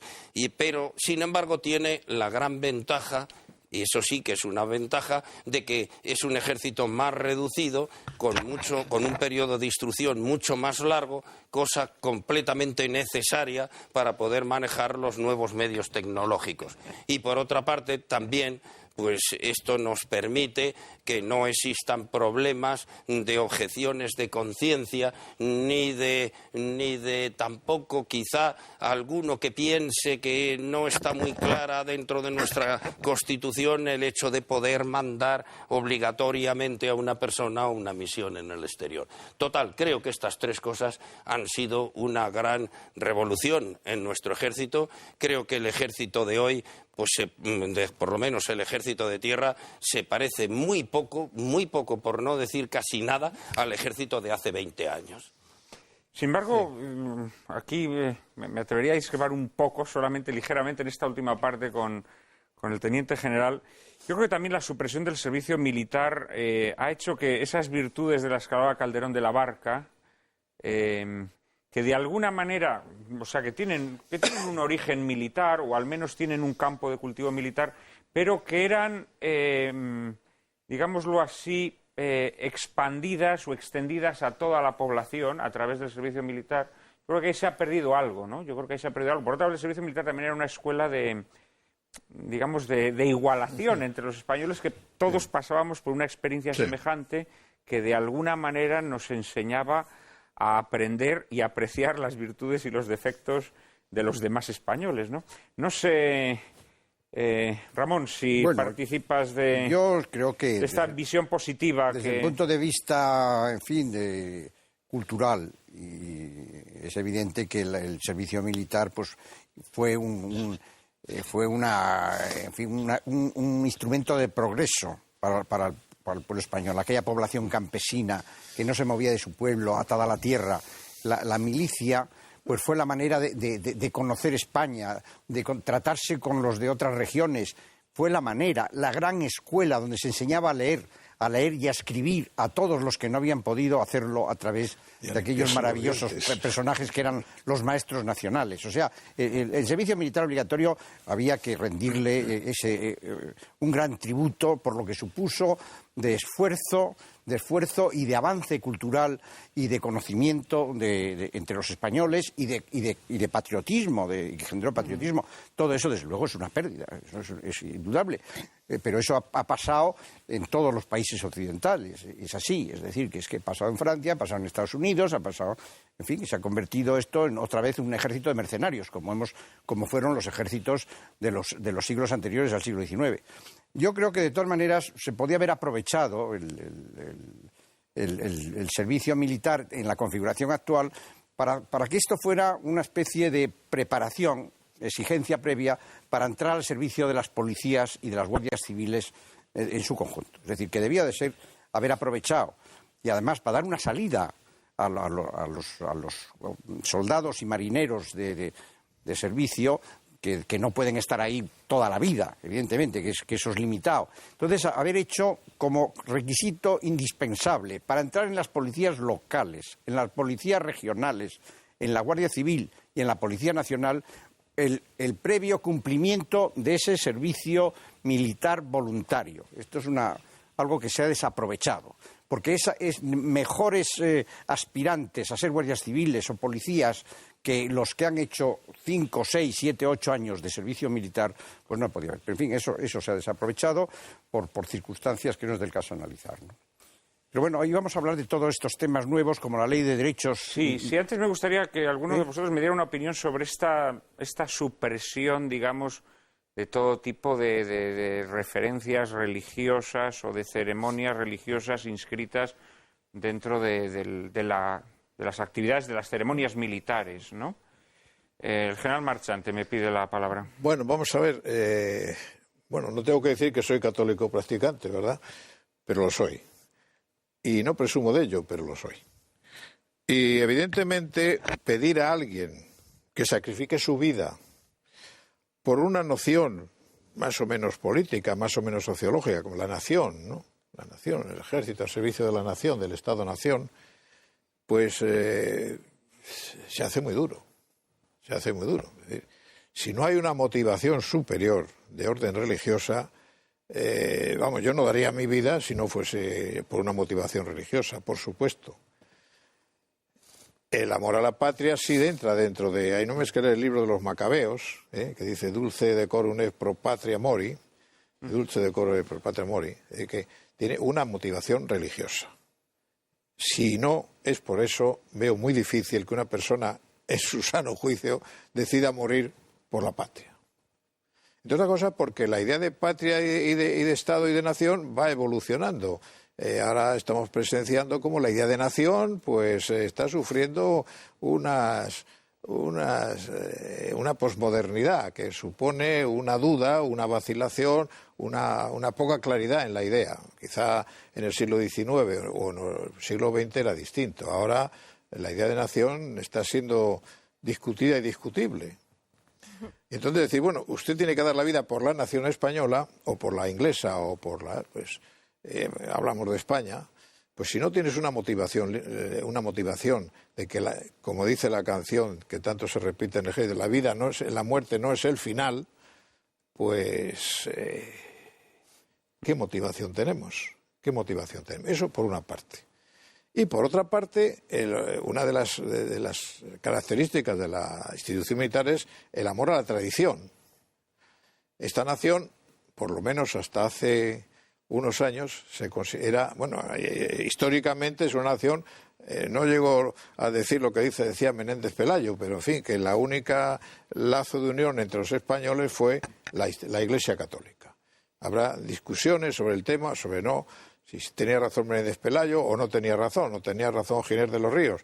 Pero evidentemente hay una tradición de que la nación española se ha constituido en una lucha contra el infiel, en una lucha en defensa de la división de la religión católica y en el transporte de esa religión católica, la implantación en América. Y todos los ejércitos españoles pues han sido religiosos, sociológicamente religiosos. Es decir, en las unidades, las armas tienen su patrona, las unidades tienen su patrono, el culto religioso al catolicismo pues está muy implicado con la tradición española. Y claro, de repente, romper con eso pues parece una temeridad, porque si al soldado español le dice, no, usted no va a morir porque en el otro mundo va a recibir, no, usted va a morir por la nación española, cuando además muchos de ellos no son ni siquiera de nacionalidad española, están en el ejército para adquirir la nacionalidad. Entonces, claro, desde el punto de vista práctico, creo que es un error, y desde el punto de vista ético y moral, pues cada uno, en función de su conciencia religiosa, pensará lo que piense. Pero me parece que romper con esa tradición, con esa idea, que evidentemente hoy por hoy todavía no sé hasta cuándo, la mayoría de los españoles se declaran católicos, aunque luego sea un catolicismo muy sui generis y muy especial, pues creo que es un error, y que es un error debido a una ideología que tampoco tiene mucho arraigo en este país, ¿no? Que yo sepa, en esta nación. En fin, sí, porque por otra parte en este tipo de ceremonias nunca se obligaba a ningún militar a asistir. Yo he sido coronel de un regimiento durante 4 años y naturalmente a la hora de la misa iba el que quería. Ya era un problema del capellán si quería hacer más o menos labor de captación o no la hacía. Pero yo como coronel jamás intervenía en un tema de estos, ¿no? Usted dice la misa el domingo, yo le doy las facilidades, a esa hora no pongo ningún acto de servicio, y el que quiera ir que vaya, y el que no quiera ir que no vaya, y todos están contentos, ¿no? Tenemos que ir terminando, desgraciadamente, pero sí me gustaría que hicieseis algún comentario a esta ley que está en tramitación en estos momentos, la ley de derechos y deberes del militar, que, por cierto, es una ley que ha sido aprobada con el consenso de las dos principales fuerzas políticas, a pesar de ser una ley que tiene claros motivos al menos de discusión o de polémica, ¿no? Juan Cruz. Pues hombre, a mí me da Os pido brevedad ya porque estamos terminando el programa. Hay una cierta obsesión por esta ley, de tal manera que a lo largo de muchos años se ha estado prometiendo esta ley. Me parece que había un statu quo bastante aceptado con las reales ordenanzas antiguas y la normativa que está prevista directamente en la Constitución en cuanto al límite de derechos. Es cierto que alguna de esas cosas ha estallado. Ha estallado el fenómeno del asociacionismo. Eso ha estallado. Estalló en la Guardia Civil y por un proceso de magnetismo ha llegado a las fuerzas, al Ejército de Tierra, a la Armada y el Ejército del Aire. Es cierto que en todos los países europeos se ha producido fenómenos de asociacionismo cada vez más imbricados institucionalmente, y eso también ha llevado como a la necesidad de regularlo. Ahora bien, la sensación que yo he tenido al leer los artículos de la nueva ley, como lo tuve al leer los artículos de la Ley de Derechos y Deberes de la Guardia Civil, es que en el fondo ese asociacionismo, y siento al que no le guste esto, es un sindicalismo encubierto con otro nombre. Donde los objetivos de las asociaciones, etcétera, son perfectamente equiparables a los que han tenido los sindicatos sin alguno de los instrumentos, faltaría más, que tuvieron los sindicatos, como es el de la huelga u otros medios de presión. En el fondo, todo eso, a mi parecer, desestructura la organización jerárquica y disciplinada de una estructura como las Fuerzas Armadas y el Ejército, e introduce elementos de muy difícil gestión. Y, de hecho, los resultados en otros lugares donde se ha producido esto es que la cosa ni funciona bien el asociacionismo, genera unas tensiones que acaban siendo además políticas, porque se traducen al terreno de la política, de los medios de comunicación, etcétera, genera unas tensiones internas también entre los propios mandos oficiales, suboficiales, separaciones que no existían, pero tampoco está solucionando los problemas de base. Es decir, hay que pensar que el asociacionismo también surge como una necesidad de solucionar problemas, que los hay. Problemas de gestión en los destinos, problemas de vivienda, habrá que solucionarlos. ha habido países como los anglosajones que los han solucionado como hay que solucionar esos problemas, es decir, arreglándolos, a veces poniendo dinero encima de la mesa en el sentido de poner medios, no de poner dinero, sino de poner los medios para adecuar el sistema. Y si no lo solucionas, tendrás a los sindicatos detrás, pero no me parece buena solución en modo alguno. Vamos a ir terminando, Ramón y el teniente general. Yo hace años estudié el tema Os pido brevedad, por favor. Sindicatos y asociaciones de funcionarios. Y al final llegó también a las Fuerzas Armadas esta historia. Luego, estas asociaciones profesionales son verdaderos y puros sindicatos. Lo han sido siempre. En la historia española tenemos ya el antecedente de las juntas de defensa militares de los años 17. El sindicato único del gremio de la espada, como si nosotros nos anticipamos a todo esto, pero en fin, después aquello se vino abajo con la dictadura de Primo de Rivera. Y ahora esto viene desde el poder, es decir, aquello surgió espontáneamente, un movimiento de defensa de los oficiales, las famosas juntas de defensa militares, pero esto realmente hay que decir una cosa, en Europa, en la Europa seria, militarmente seria, Inglaterra, Francia, pues no existen estas asociaciones reivindicativas, no existen, están prohibidas sencillamente. Sobre todo en el derecho militar anglosajón, esta ley no tiene pase. En el derecho militar anglosajón, Estados Unidos e Inglaterra, esto no tiene pase. Absolutamente prohibido todo esto. Bueno, en las asociaciones estas profesionales podían haberse quedado fuera del ejército. No, pero se regulan y se meten dentro de la estructura militar. O sea, no es una asociación que esté ahí libremente funcionando. No, es que se le da cancha, se mete en los cuarteles con centros de reuniones, etcétera, se les da dinero, se les permite, aparte de las cuotas, se prevé que tengan subvenciones públicas y se les crea un consejo de personal en las Fuerzas Armadas donde se alojan las asociaciones que dicen más representativas. Estos son técnicas sindicales puras y duras, esta cogestión para determinados asuntos. O sea, esto es un fraude, decir que aquí no es un sindicato. Estos son sindicatos militares. Estos son sindicatos militares que, funcionan en los países de ejércitos menos serios. Es decir, funcionan en Bélgica, funcionan en Alemania, pero no funcionan en los ejércitos que realmente todavía mantienen una estructura de relaciones y como son, ya digo... Sí, perdón. ¿El ejército inglés o el ejército americano? Perdón. El teniente general Feliu, ¿qué opina de esto? No, yo estoy totalmente de acuerdo y para mí es una falacia eso de decir que no tendrán afiliación política y tal.